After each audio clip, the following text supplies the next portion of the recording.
Rolling things along here on this Thursday afternoon, 12:43 p.m. right now, about 15 minutes left to go here on Villanova Sports Talk. We'll get to the poll question, so don't forget to vote on my Twitter at WXVU David S. David Szczepanski alongside Dominic Ricchetti and Dylan Johnson here on WXVU. And your campus radio station, WXVU, is a finalist in several award categories of the 2024-2025 Intercollegiate Broadcasting System Media Awards. WXVU is nominated for Best Public Affairs Program and Best News Interview from the work of our WXVU health students, Ryan, Laura, Tegan, and current station manager, MK Cooligan. WXVU will find out if we are winners in March of the New York City Conference. Thanks to our loyal listeners for cheering us on at Villanova's V89-1, The Roar. As we roll things along here, talked about Villanova women's basketball, big game coming up for them on Saturday, a game that they should win. We'll talk about it more in the poll questions. But also, it was a fantastic weekend at the University of Pennsylvania in Philadelphia for our track and field team.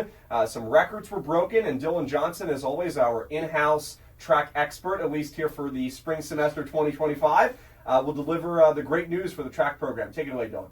Yeah, I mean, I feel like every time I come on here, I get to talk about a new crazy record that's been broken. Another long-standing record that was shattered this weekend out at Penn, like I talked about last weekend, at a brand new facility. Usually they host their meets in New York, but luckily enough, Penn has a great track program.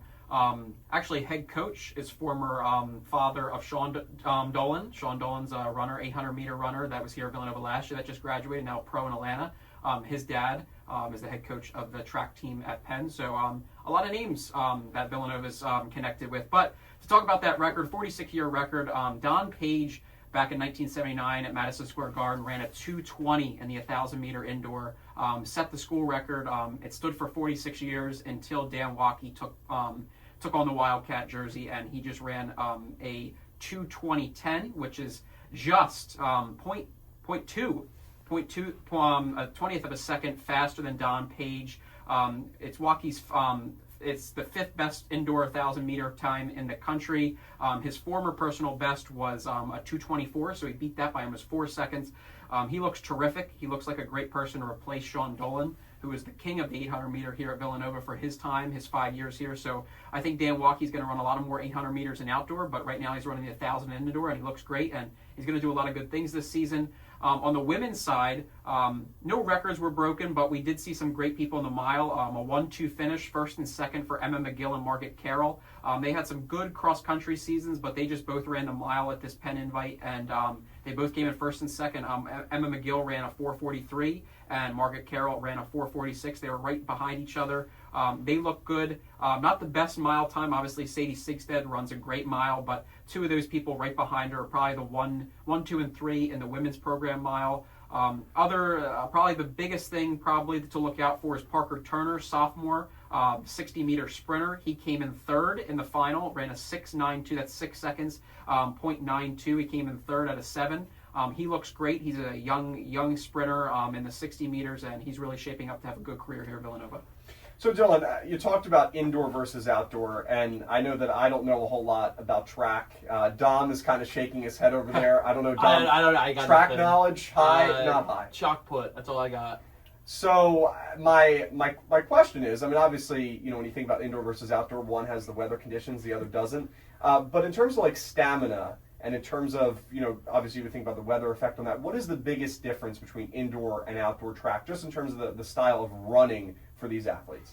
I think the biggest thing besides weather, obviously outdoor, indoor there's no wind drag, there's no anything. When you run in outdoor, you have a possibility of a headwind, which is when the wind's blowing at you, makes it harder to run. So do runners, in terms of getting wind information, do they have something that gauges that specifically? They don't Because have you a think choice. that plays a, yeah, so, but how do they factor that in to their I mean, it obviously plays a role. question. I mean, I'm wondering here, you know, because, yeah.